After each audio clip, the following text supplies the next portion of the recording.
right, this is part 2. The different types of perfectionism. In the printed materials that I've supplied with this video, you can see that I've listed a few different types of perfectionism according to philosophical discussions of the past. And these are not original thoughts. These are ones I've drawn from other resources. I put them on the printed material mostly because I wanted to try to suss out some of the important details that can help us to understand what we're thinking about when we're trying to pursue perfection in our own playing. What I would like to draw your attention to is the letter C, the third one down of the different types of perfectionism, and that one is called Humanistic Perfection, in which the goods are human conditions such as personal well-being or human excellence. So when we're pursuing humanistic perfection, especially thinking about the second part, human excellence, the highest good is the development of human potentials such as artistry. Now I want you to think about this for a moment. I want you to compare a perfect performance where we are striving to be completely flawless versus a performance where we are striving to be excellent and we are achieving our greatest potential. Which one is possible? I would dare say that trying to be perfect and faultless or flawless is nearly impossible.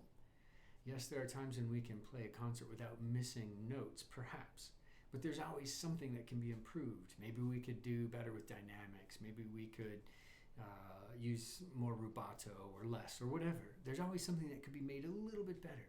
And so the idea of pursuing being faultless and that type of mindset of perfection is something that will always lead to failure.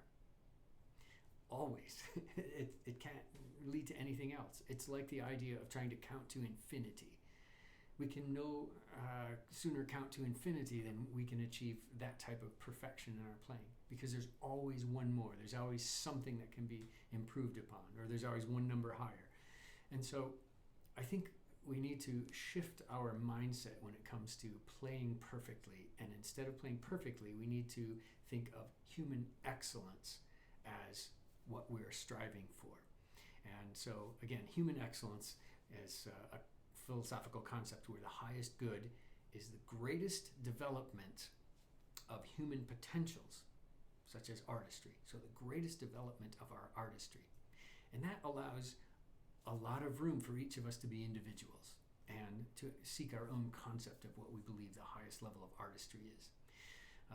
So when we're thinking about the different types of perfection, although there are many different varieties of it listed according to philosophers, I believe the one that's most important for us personally is thinking of the philosophy of human excellence as opposed to the philosophy of perfection, where there can be no faults and nothing can be improved. It lacks of nothing. All right, so they're very different things, and I believe when it comes to artistry and performance, we need to think in terms of human excellence rather than a perfection where there's absolutely no lack or nothing that can be improved in any way. All right, see you in the next segment.